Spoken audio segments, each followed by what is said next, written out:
সকলে মিলামিশে আমরা থাকি। সব শিক্ষিত, একটা মানুষই না। সন্ত্রাস জায়গাটা থেকে পরে ইংরেজি করে দাও আগে ওদের শিক্ষিত।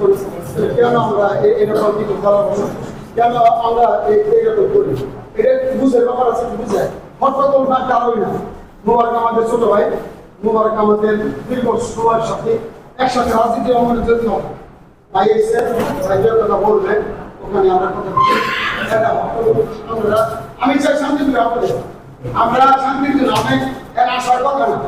তবে আমরা এইসব আইসা আর আমার পরিচয় হয়তো অনেকে দূর থেকে আসছেন, জানেন আমি আমার হাজি সাহেবের ছোট ভাই বর্তমানে গাজীপুর মহানগর কৃষকতলা আমার সাথে অনেক সমস্যা হয়েছে। বিশেষ করে আমার সাংবাদিক ভাইরা এসে বলছে, এর মধ্যে আমার এরা বকুল আছে, আমাদের অনেক নেতৃত্ব আছে। আমি আপনাদের অনুরোধ করি যে এই যদি রাগ করে থাকে কয়েকজন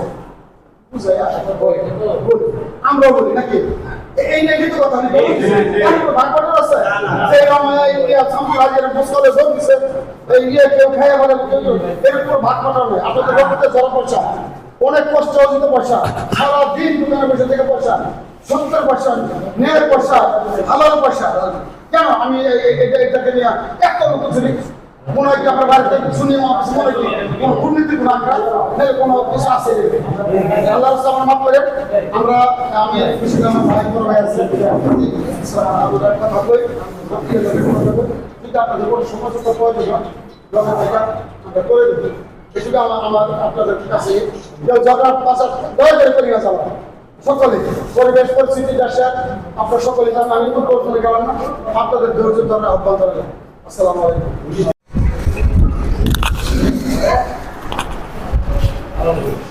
বিসমিল্লাহির রহমানির রহিম। গাজীপুর জেলা বিসিডিএস কর্তৃক আয়োজিত ঈদ পূর্ণ মিলনী অনুষ্ঠানে আজকের এই অনুষ্ঠানের সিনিয়র সহ সভাপতি আলাম আমিন হোসেন অপু, সিনিয়র সদস্য জেলা উপজেলা শাখা উপশাখা সভাপতি সহসভাপতি আমার কেমিস্ট ভাইয়েরা, আসসালামু আলাইকুম ওয়া রাহমাতুল্লাহি ওয়া বারাকাতুহু। দীর্ঘক্ষণ আপনারা বক্তব্য শুনেছেন, একই কথা বারবার উঠে আছে যে এই আবাসিক এলাকায় একটা সময় এখানে মিছিল করা চলতো। এখন কালের পরিবর্তে যে অবস্থা সৃষ্টি হয়েছে, আপনারা আমার কাছে যে করেছেন যে এই অফিসটা অন্যান্য স্থানান্তর করা হোক, ইনশাল্লাহ আপনাদের এই কথাগুলো আমি আমার কেন্দ্রীয় পরিচালনা পরিষদের সাথে আলোচনা করে এই দাবি দেওয়াটা করার চেষ্টা করব। আরেকটি কথা হলো, আমরা এমআরপি বাস্তবায়ন নিয়ে আলোচনা চলছে, ইনশাল্লাহ অচিরে এমআরপি বাস্তবায়ন হয়ে যাবে।